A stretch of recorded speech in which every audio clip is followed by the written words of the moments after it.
Peggy 18.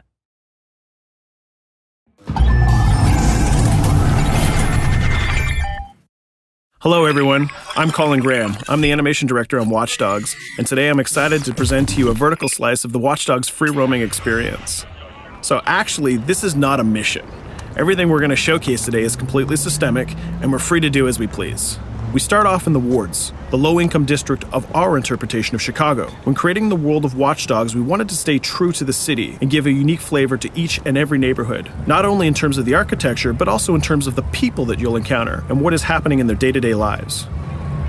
In the wards, you'll see working-class citizens, rusty cars, gang members, abandoned houses, and low-grade pawn shops. It's really not the kind of place that you're going to want to be alone after dark.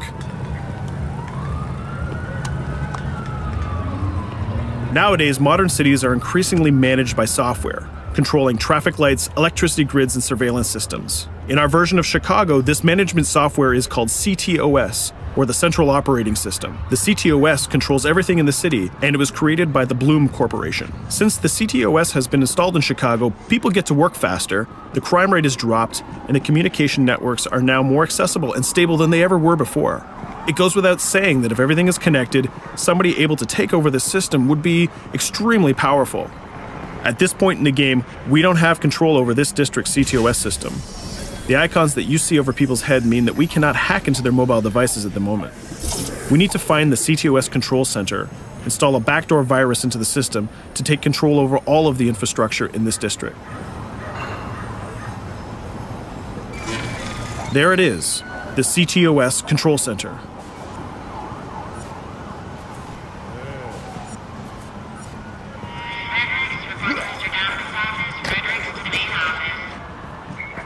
Watch it. You're walking someplace you got no business. It's heavily guarded.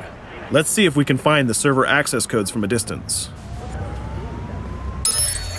With cameras, we can explore restricted areas without being spotted, tag different guards, and access details on their lives. What the hell is she doing with that weasel motherfucker? It seems that Bloom employees all have a sort of shady past. There it is, the access code to the server room. Unfortunately, we can't access the server via the cameras. We need to sneak inside. One thing that was really important to us when we designed Watch Dogs was to fully support different player styles. Every situation in the game can be tackled the way the player sees fit. In this situation, we can go all out guns blazing, completely stealth without the guards ever seeing us, or we can hack from a distance without ever setting foot inside the restricted area. Let's hack this forklift. Aiden can use the environment to distract and lure guards.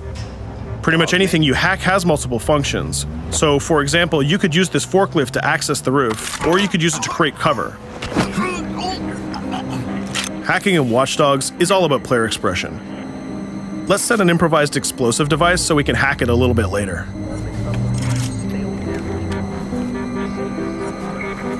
You'll also notice Aiden's low-profile stance. This indicates when the guards are unaware of our presence.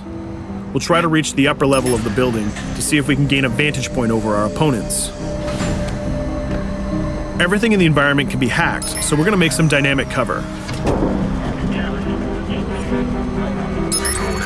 That's how you spend a day off. Some quality meat. We'll use this forklift to lure the guard towards our IED that we set earlier. Let's see how this plan unfolds. You're working them on.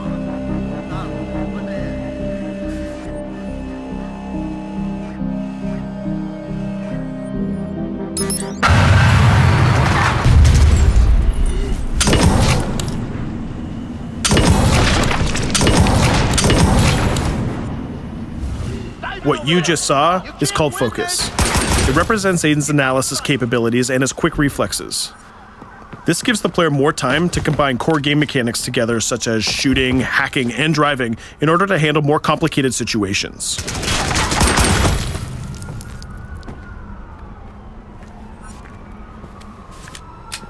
Now we can access that control room.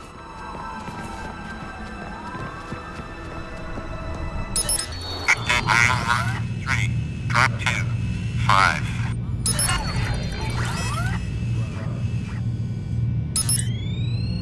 Now we'll be able to hack all of the devices connected to the CTOS within the districts. Thousands of cameras, traffic lights, the electricity grid, and most importantly, all of the citizen information profiles. We can also benefit from the Chicago Police Department Crime Prediction System, which uses facial and pattern recognition to spot potential criminals or potential victims. Since this is a pretty rough neighborhood, I'm pretty sure we're going to stumble on some suspected criminal activity pretty soon. And there it is. The system just pushed an alert of a potential crime. We can see the system trying to triangulate the location on our minimap. Take note, this isn't a mission. This can happen anywhere at any time. We've just spotted a potential victim. It's always up to the player if he wants to investigate or not, to take action or not. So let's see how this turns out. Yeah, you're right. Could I just...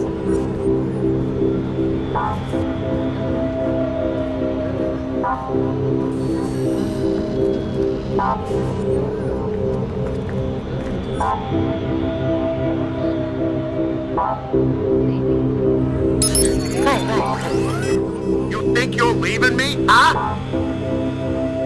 Jesus, I told you to stay away from me! You belong to me now. Get it? You better leave or I'll call the cops! I'll fucking kill you, goddammit. Get off! Yo! That was close. Good thing that we intervened. We managed to prevent the crime, but we triggered a chase. From here, the criminal's behavior is unpredictable. He can try to get away, shoot back at us, surrender, or call for backup.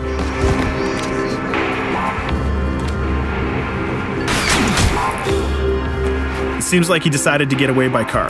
Let's chase him down. In Watch Dogs, we have a wide variety of vehicles. Each one of them has their own unique properties and handling. Let's see how we can use the CTOS to our advantage to neutralize this criminal and leave the cops to deal with him later.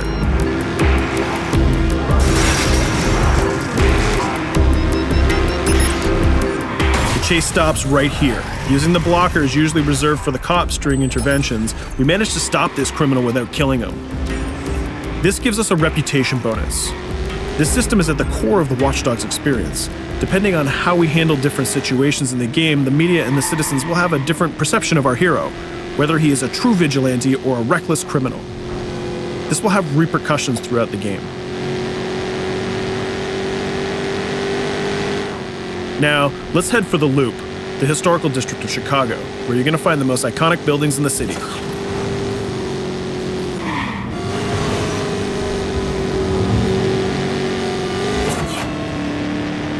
We're going to go to a gun shop to see what arsenal is available for players. The economy is a big part of Watch Dogs. Players will be able to grow their arsenal with weapons and craft their tools in order to increase their power and their hacking abilities.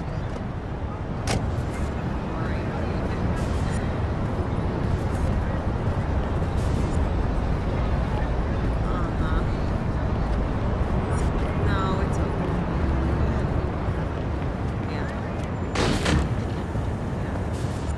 You will find all of the weapons that you would expect in a traditional shooter. Pistols, assault rifles, guns, sniper rifles, and grenade launchers, just to name a few. A lot of bullets were fired in our last encounter with the CTOS guards. Let's stock up on some more ammo. Finding everything.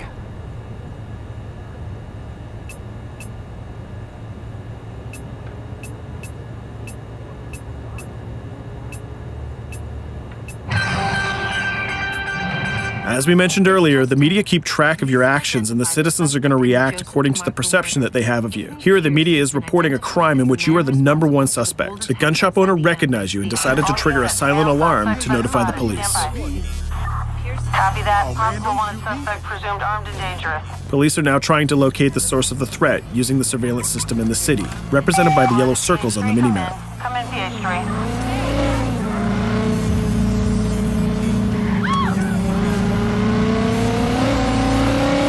Aiden is able to stall their efforts by hacking into their communication systems while avoiding the scanning areas.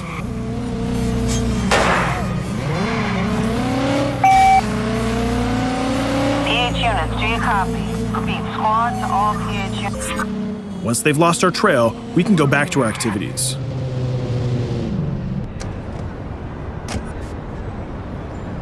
One thing that Bloom did to win over the population of Chicago with the CTOS project was to install free Wi-Fi hotspots throughout the city. Free Wi-Fi is cool, but not very safe with someone like Aiden Pierce around. Hacking into this box is going to give us access to every device that's connected to it. So let's see where that brings us.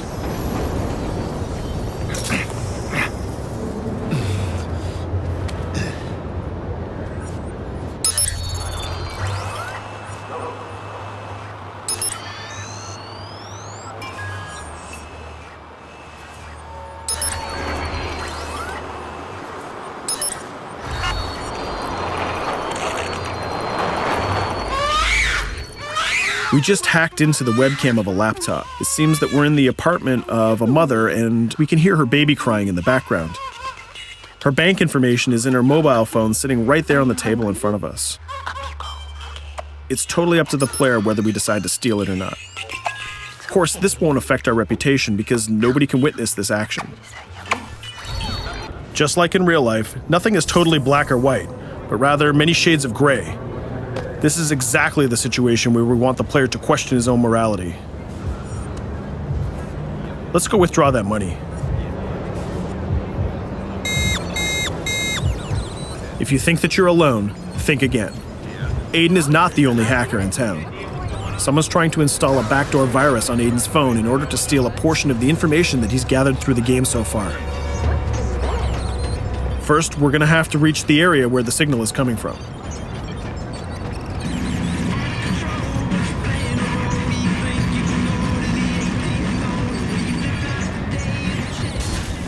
Using our profiler, we're going to try to identify the hacker before the installation finishes.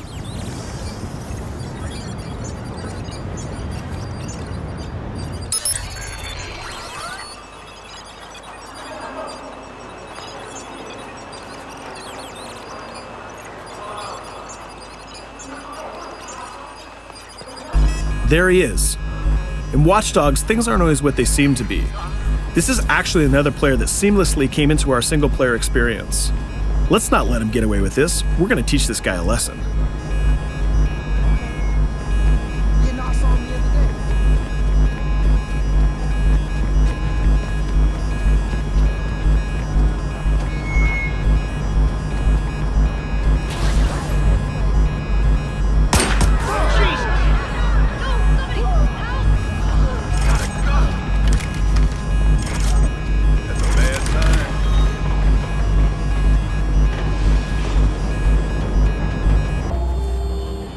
We stopped the hack, but the hacker managed to get away. I don't know about you, but we can't let this pass by. We need to retaliate. Using the grid, let's see if we can find that second player. There he is. Let's enter his game seamlessly.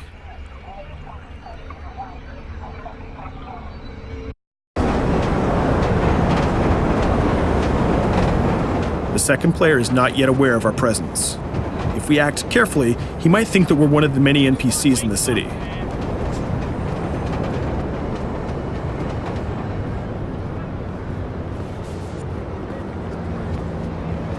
What was that?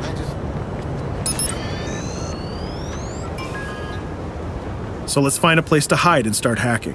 What's going on?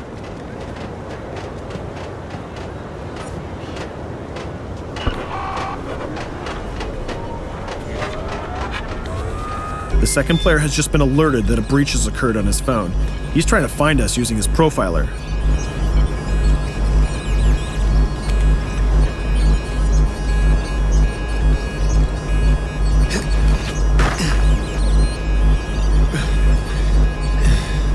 He's dangerously close. Let's hide in the car.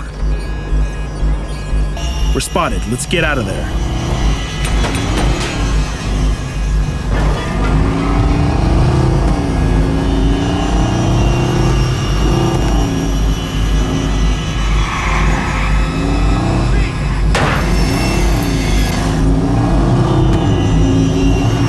Let's set up an ambush right here.